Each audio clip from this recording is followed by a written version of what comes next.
దేవుని నామానికి మహిమ కలుగుగాక. ఈ దేవుని బిడ్డలారా, ప్రతి ఉదయకాలం ఈ దినం దేవుని వాగ్దానం చూస్తూ దేవుని నామాన్ని మహిమపరుస్తున్నా ప్రియాతికి దేవుని బిడ్డలందరూ ప్రత్యేకమైన వందనాలు. దేవుని బిడ్డలారా, మీ అందరూ బాగున్నారా? ప్రతి ఉదయకాలం ఎంతో ఆత్మీయంగా ఆధ్యాత్మికంగా వాక్కునిచ్చి మనల్ని బలపరుస్తూ ఉండగా ఈ దినం దేవుడు మనతో ఏం మాట్లాడుతున్నాడు చూద్దాం. పరిశుద్ధ లేఖన గ్రంథంలోంచి కీర్తనలు 68వ దావీదు కీర్తన 28వ వచనం చదువుకుందాం. నీ దేవుడు నీకు బలము కలుగు చేయ నియమించి ఉన్నాడు. దేవా, నీవు మా కొరకు చేసిన దానిని బలపరచుము. ఇక్కడ దేవుడు మనతో మాట్లాడుతున్నాడు. దేవుడు విన్నారా? దేవుడు నీకు బలము కలుగు చేయ నిన్ను నియమించాడు.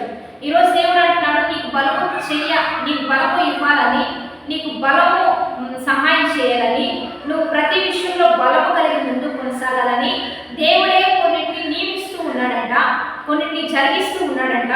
రెండోదిగా, దేవా, నీవు మా కొరకు చేసిన దానిని బలపరచుము. ఏదైతే మా కొరకు నువ్వు సిద్ధపరుస్తున్నావో, ఏదైతే మా కొరకు నీవు ఏర్పరుస్తున్నావో వాటన్నిటిని బలపరచుము, వాటన్నిటిని మాకు స్థిరపరచుము అని ఇక్కడ మంచి భక్తుడు మరి దేవుని బట్టి, తన జీవిత విధానాన్ని బట్టి దేవునికి ప్రార్థిస్తూ ఉన్నాడు. దేవుని బిడ్డలారా, అందుకనే ఈరోజు నీ పరిస్థితులు బలహీనపడుతూ ఉన్నా, నీ స్థితిగతులు సన్నగిలిపోతూ ఉన్నా, ఒకవేళ నీ మార్గాలన్నీ కూడా కనపడకుండా ముయ్యబడుతూ ఉన్నా, ఈరోజు దేవుడు నీ మార్గాలను తెరవబోతున్నాడు, నీ ద్వారాలను తెరవబోతున్నాడు, ఆకాశం వాకిలి విప్పబోతున్నాడు. ఖచ్చితంగా నీకు ఏదైతే దేవుడు ఇవ్వాలనుకుంటున్నాడో నీకు బలము కలుగ చేయడానికే ఆయన నిన్ను బలపరుస్తూ, నిన్ను హెచ్చిస్తూ, నిన్ను గొప్ప చేయబోతుండగా మరి ఆయనే అంటున్నాడు, నీకు బలము కలుగ చేయ నియమించి ఉన్నాను. సమస్తం కూడా నీ కొరకే దేవుడు నియమించి ఉన్నాడు. సమస్తం నీ కొరకే దిద్దుతూ ఉన్నాడు. సమస్తం నీ మేలు కొరకే జరిగిస్తూ ఉండగా ఈరోజు ధైర్యం తెచ్చుకుందాం, విశ్వాసంతో ముందుకు కొనసాగుదాం.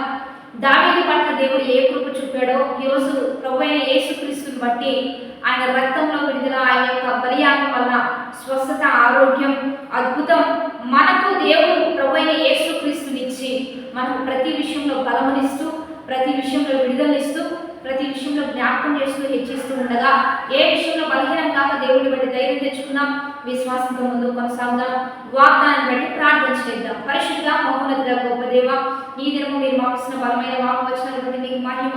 ఎంతమంది బిడ్డలు ఈ వాగ్దానం చూస్తున్నారు, ఈ వాక్కు వచనాలని బిడ్డ పట్ల రూఢిపరిచి వారికి బలమునిచ్చి వాడడం నీవే, వారికి ఉన్న వాటిని అన్నింటినీ బలపరిచి వాడడం నీవే.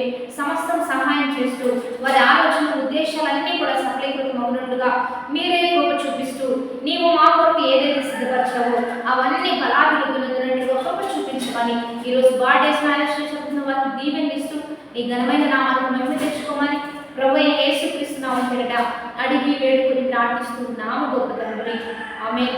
మంచి లైక్ చేయండి, షేర్ చేయండి, కామెంట్ చేస్తూ దేవుని నామాన్ని మహిమ పొందుదాం. మరి నాకు ఈ దినం ఉపవాస ఆరాధన జరుగుతున్నాయి. 17 ఈ దినం 18వ ఉపవాస ఆరాధన. మీరందరూ కలుసుకోండి దేవుని బిడ్డలారా. ప్యారీ పట్టణంలో జేబీఎం మినిస్ట్రీస్ యొక్క చర్చి ప్రాంతంలో ఈ ఆరాధన జరుగుతూ ఉంటాయి. రెండోదిగా లైవ్ ఇస్తున్నాం పాస్టర్ యోగోషువ జేబీఎం చర్చి అనేటువంటి యూట్యూబ్ ఛానల్. కాబట్టి మీరందరూ కలుసుకోండి, మనందరం కలిసి దేవుని నామాన్ని మహిమ పొందుతాం. Have a blessed day.